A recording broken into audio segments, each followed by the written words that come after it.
Aqui nós temos as comparações do risco quanto às propriedades do arco elétrico em si, quanto à ignição da roupa, né? Nós temos o heat flux, seria o fluxo de calor, né? E quantas calorias por centímetro quadrado por segundo, né?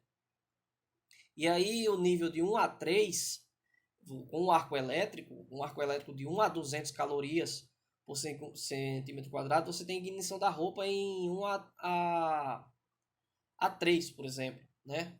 E aí você tem também a duração em segundos de 1 a 5, e a duração do arco elétrico, né? Quanto seria, por exemplo, seria 1/10 a 1, por exemplo, para você ver de 1/10 a 1 de segundo. E aí a ignição da roupa acontece de 30 a 90 segundos porque não é instantâneo, né? O total de calor exposto em caso de flash fire seria de 1 a 15, né? Quanto ao arco elétrico, olha só a quantidade, né? De 1/10 a 200, é muito maior. E a ignição da roupa acontece de 30 a 270, né? Já para temperaturas, flash fire acontece a 1300 graus Celsius. Já o arco elétrico é aproximadamente a 5500, é muito maior, né? O risco é muito maior. E aí nós temos outras características como fumos tóxicos, a força de impacto, tendência ao rompimento do tecido, os danos aos equipamentos, risco de danos oculares, né? E também podendo ser de longa duração, quanto a queimaduras de terceiro grau, infecções e resíduos. Custo da segurança é sempre bom você relacionar, porque o controle de engenharia em si, o controle administrativo, programas de EPIs, se você colocar, elas são muito menores do que do custo, por exemplo, em caso de perda de vida, em caso de perda de membros, em questões trabalhistas, né? Severidade de danos, custo pós-acidentes, que a empresa vai ter que ter para poder prestar socorro, para poder cuidar da saúde daquele trabalhador após o transtorno, após o acidente, o tempo que isso vai levar, o treinamento pós-acidente, caso o trabalhador consiga retornar, senão o trabalhador vai ter que ser aposentado, infelizmente, e aí você vai ter que contratar um outro trabalhador, passar por outro treinamento, outra qualificação, para poder exercer aquela atividade que o trabalhador acidentado anteriormente tinha. E aí você também tem a questão da seguridade em si e os danos judiciais, né, que infelizmente são gigantescos. Quanto à exigência da referência normativa, nós temos, claro, a NR10, que nós estamos fazendo esse treinamento, e nós temos a norma americana NFPA 70E de 2004. Isso, claro, referente às vestimentas. A NR10, em si, ela é uma norma do Ministério do Trabalho e Emprego, né, atualmente Secretaria do Trabalho, que regulamenta os procedimentos de segurança relativos à área elétrica, né? Não é uma norma de equipamentos, isso é importante frisar, mas sim de procedimentos para a área elétrica, né? Aí nós temos aquela norma também, anteriormente citada, 16384, que é recente, e ela visa a segurança dos trabalhadores, não é de equipamentos, né? Isso é sempre importante frisar.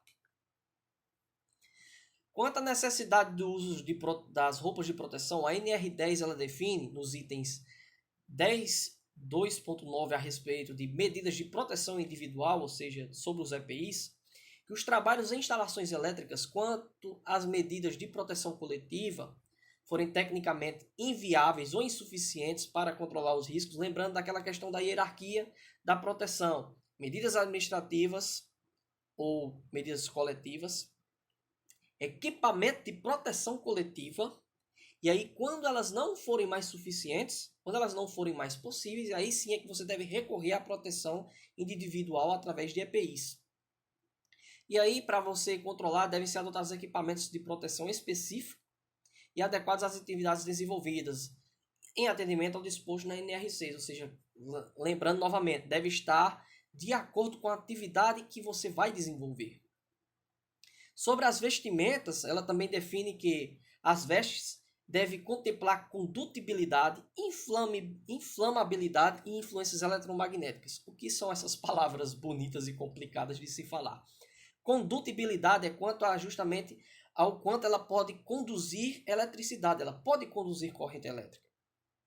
E aí você deve utilizar de forma, você não deve utilizar, por exemplo, uma roupa condutora que se usa em linha de transmissão. Obviamente você não vai utilizar para você lidar com atividades com barramentos de baixa tensão, por exemplo. Quanto à inflamabilidade, aí inflamabilidade lembra o quê? Inflamável, que é justamente a questão de pegar fogo, começar um princípio de incêndio, a questão da ignição, né? Quando ela começa a entrar em combustão.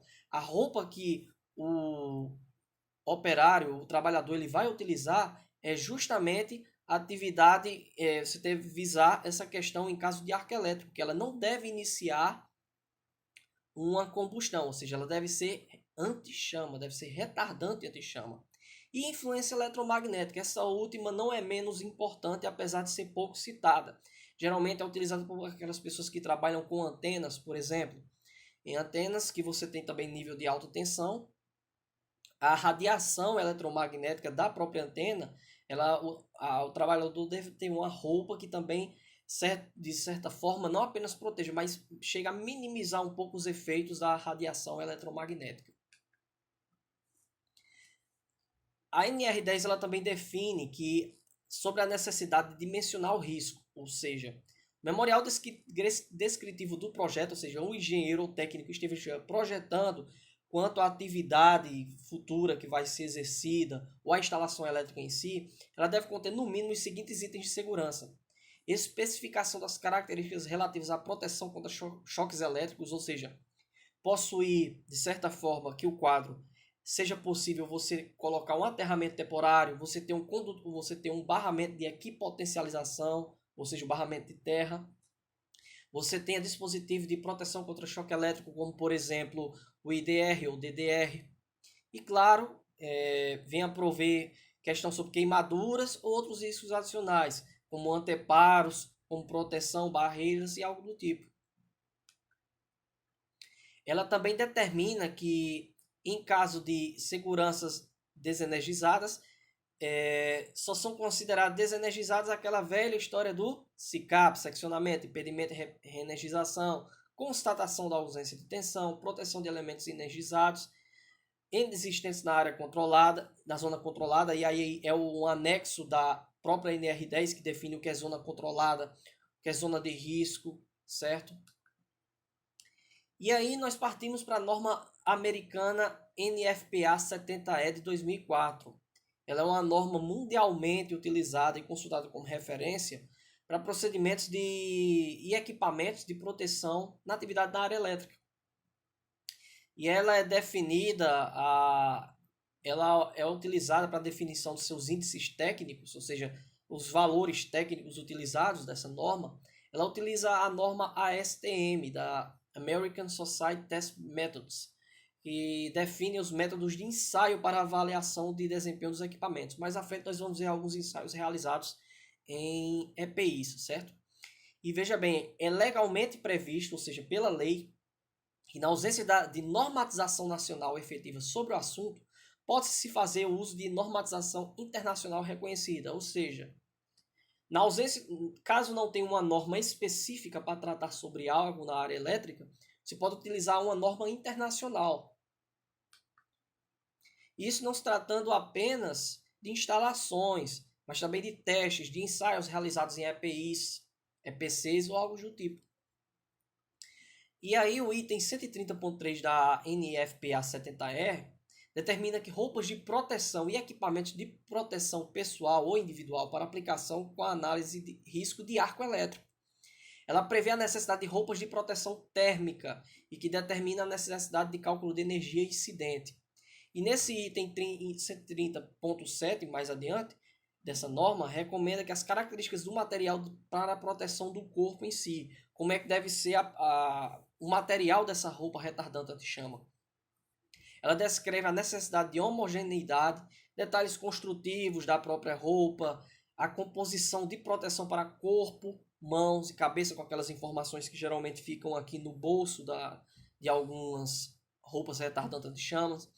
Exige propriedade anti-chamas com não derretimento, dimensionamento da capacidade de dissipação térmica da roupa. Como assim?